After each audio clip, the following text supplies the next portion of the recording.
Today we're relaxing by the lake with Danielle, a QHS member whose life journey is as refreshing and inspiring as a day spent by the water.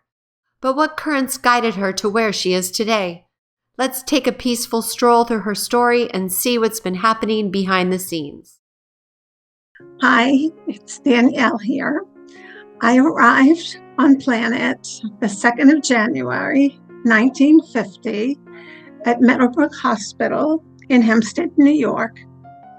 I had a sister waiting at home who was 11 months older than I was when I arrived. My dad was Army, my mother, Marine. We lived in Levittown, Long Island, New York. And at that time, there were so many kids that we were in double sessions for school because there were so many of us. The nice thing about there were so many kids to play with. We had so many birthday parties. We would just ride our bikes outside all the time. We walked all over the area. We had the schools there. There was the grocery store called the Sunrise Market. So then by the time I turned 6, there were 5 kids and my mother was pregnant again.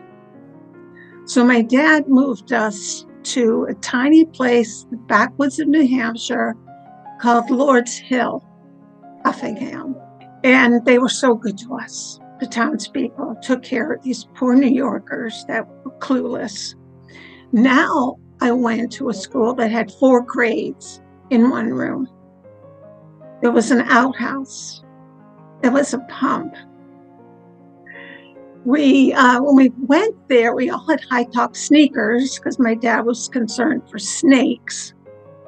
The next summer, we were all barefoot. So we just totally ran around. So we were there from the age of 6 to 10, but it was hard having work. For my father, he would travel, he'd be gone for weeks at a time. So at that point, we moved to Portland, Maine, and he worked for the post office. And so I lived in Portland and then to South Portland, graduated in South Portland High. From there, my mom died then. When, my senior in high school, she had a lymphoma and she died. So that was a really difficult time. So that fall, I went to nursing school. And I was trained by the nuns, which was a good thing because they really kept tabs on us. I had no time to get into trouble because they were always watching us. So graduated from there and worked in the OR at the hospital that I graduated from. And later on, I met someone that we went off to Bible school. So I spent the next 6 years in Bible school and moved to Massachusetts in 75, where I got married, had 2 children. I have a son and a daughter. My son became a Marine, and he's now out. And my daughter never left. So she stayed. My husband became unhappy. And I learned pretty suddenly that he was going to leave, which he did the next month, and went from Massachusetts to Seattle, Washington, to be with a friend that had been a friend of ours. A minute later, my daughter got pregnant. And so at 17, she had her first. And then she's had another. So the youngest is turning 17. In December, and the other one will turn 24 in December. So it's been a long time, plenty of time to get used to things. My daughter, she married, and currently everybody is with me. So I have a title. I'm known as the Geeko. So it was in 2003 that a in-law had told me about quantum healing, and it just seemed like the right thing to do. I was interested in that. I've been interested in They like to call it alternative. I don't call it alternative medicine. I call it the real medicine, which I've been interested for years in looking into. So that resonated, and frequencies resonated.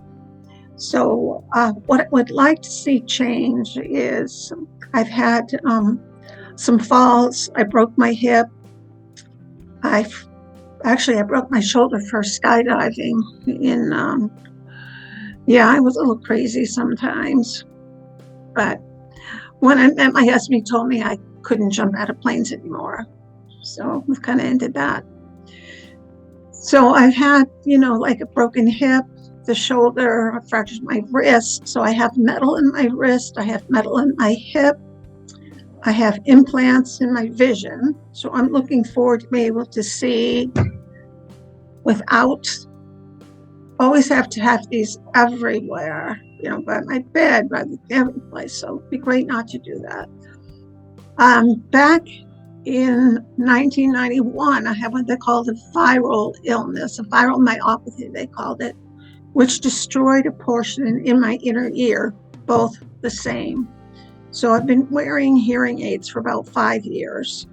So I really, really look forward to having my hearing returned and having the ability to walk without being concerned about falling. As we come into winter, I'm pretty much stay put. My balance can be off, so I'd like to be corrected. I also look forward to the ability to learn things, to having an improved mind, because I'm not qualified for so many things. Like I signed up for research and development, which would be awesome. Do I know anything about it? Nothing, not a thing. But I will be able to learn. So why not? Why can't I do something like that? So there's a lot to look forward to, and I do believe it will happen. Thanks, everybody. Join us on the Prequel, where every story matters and every voice is heard. Because here at QHS, we're all about healing, learning, and growing together.